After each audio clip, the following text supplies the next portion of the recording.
Bonjour les sixièmes, nous allons aborder aujourd'hui la conservation des aliments. Donc je vous ai envoyé un support que j'ai jugé utile.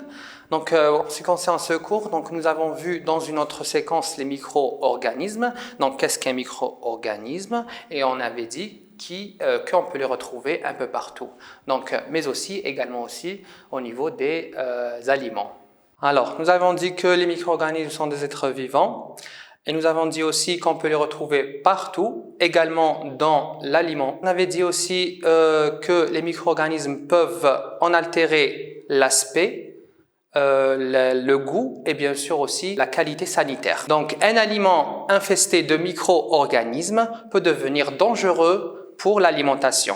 Donc, bien connaître les conditions de prolifération des micro-organismes, savoir pour un aliment donné quel micro-organisme a tendance à s'y multiplier et connaître bien sûr les conditions physico-chimiques de conservation et lutter contre la prolifération ou la multiplication des micro-organismes.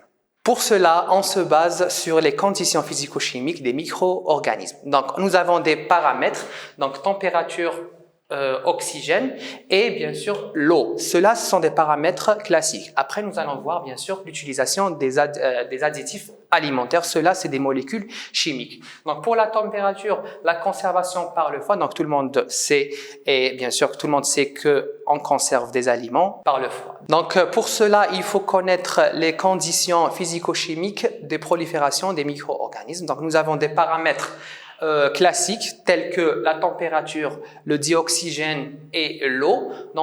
Et puis enfin, nous allons voir l'utilisation des additifs alimentaires. Cela sont des molécules chimiques. Pour la conservation par le froid, on a gelé les aliments, congelé les aliments à moins 12 degrés et surgelé à moins 40 voire moins 80 degrés. Après, tout le monde sait que après qu'on décongèle l'aliment, il y a une reprise de multiplication et une prolifération microbienne ou micro-organismes. Donc ici pour la conservation par le froid, on ne tue pas les micro-organismes, mais en quelque sorte ils sont endormis. D'accord. Par contre, pour la conservation, ou on appelle aussi transformation par le chaud. Donc, par le chaud, on tue les micro-organismes pour améliorer et prolonger la durée de vie de l'aliment. On prend un exemple, le lait. Donc, le lait, il y a différentes manières de tuer les micro-organismes. Donc, par exemple, la stérilisation.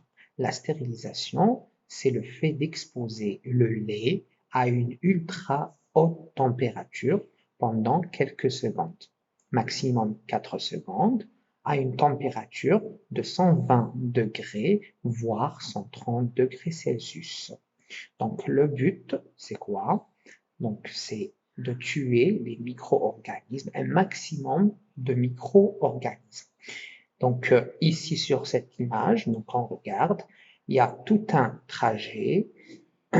Donc, il y a arrivé du lait, puis on l'expose à une ultra température, puis à la fin, on le refroidit pour avoir un lait stérilisé refroidi. Puis ce lait stérilisé, on l'emballe, donc il est emballé dans des cartons à 6 couches qui offrent une protection contre l'air, premièrement contre l'air et la lumière. Donc pour l'air, pour éviter une autre contamination, puisque l'air transporte les micro-organismes, et la lumière, donc pour la lumière, elle peut aussi détériorer certaines vitamines et aussi la qualité de lait.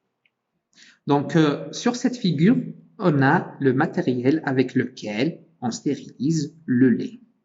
La pasteurisation. Donc, on passe à la pasteurisation. C'est une réduction d'environ de 80 voire 90% des micro-organismes. C'est une exposition de lait à une température d'environ 70 degrés Celsius à des secondes voire 20 secondes. Donc, c'est une technique qui a été développée par Louis Pasteur. Donc, voilà ici un schéma explicatif. Donc, on a le lait dans le tuyau et les enzymes qu'il contient sont actifs. Donc, on le subit à une température. Donc, on lit ici, lorsque les enzymes subissent un traitement thermique, ils sont dénaturés et deviennent incapables de fonctionner correctement. Donc après, on le subit à une autre étape, c'est le refroidissement. Donc après le refroidissement, les enzymes sont toujours incapables de fonctionner et ensuite d'aider les bactéries ou les micro-organismes en général à se développer. Puis on aura un lait pasteurisé. On peut aussi, à partir d'un lait frais, produire du lait en poudre. Pour cela, donc, on va le chauffer et le déshydrater complètement. Donc, on aura un lait en poudre à très longue durée de vie. Donc, ici, le principe, c'est l'extraction de l'eau totale. Donc, on passe à un autre paramètre qui est le dioxygène ou l'air. Certains micro-organismes prolifèrent en présence de dioxygène et d'autres non. Donc, on a une solution pour ceux qui utilisent l'oxygène qui est la mise en conservation. C'est-à-dire, on va extraire l'oxygène de la boîte. On appelle cette technique par la pertisation. Donc ça, c'est la pertisation. Voici sur cette image le matériel qu'on utilise pour extraire l'air. Donc, toujours dans l'air, donc la mise en sous-vide. Donc, sous-vide, c'est le même principe, que la pertisation. Donc, on prend un exemple, la viande ou les fruits. C'est un milieu où on a retiré l'oxygène.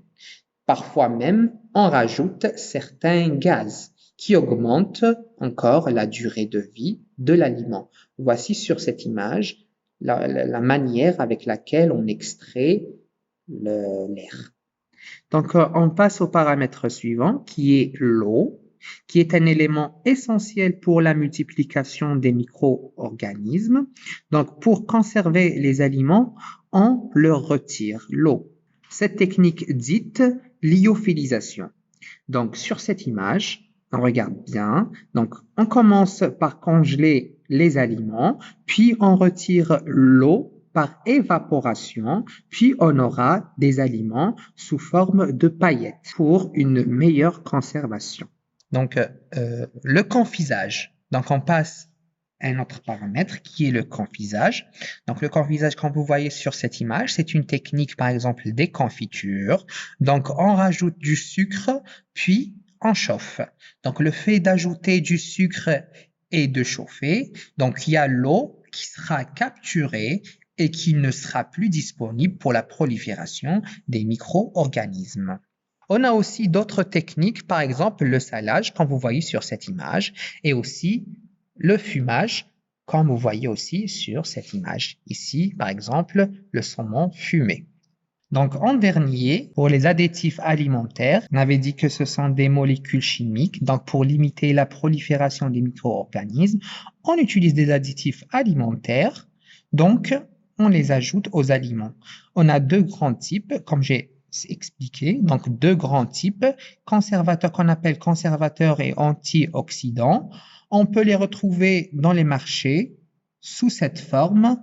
Donc, E, suivi de 2 pour les conservateurs, donc 2, puis 2 chiffres, ou pour les antioxydants, donc E, 3, suivi de 2 autres chiffres. Donc, pour les conservateurs, E, 200 quelque chose, 2 chiffres, suivi de 2 chiffres. Pour les antioxydants, on a E, 300, 2 chiffres. Cependant, tout ce qu'on a fait subir aux aliments pour les conserver n'est pas sans conséquence quant à la qualité. Donc, on aura perte partielle du goût, perte de consistance, perte de vitamines, bien sûr certaines vitamines, et risque sanitaire des additifs, surtout si on utilise plusieurs molécules chimiques pour le même aliment. Donc mes chers sixièmes, s'il vous plaît, ce cours, je veux bien le trouver sur votre cahier. Donc utilisez le support que je vous ai donné. Et bien sûr, il faut écrire ces notes. Donc il faut noter ce que je viens de dire. Peut-être que c'est important, peut-être que vous l'aurez en examen. Bon courage et bonne révision.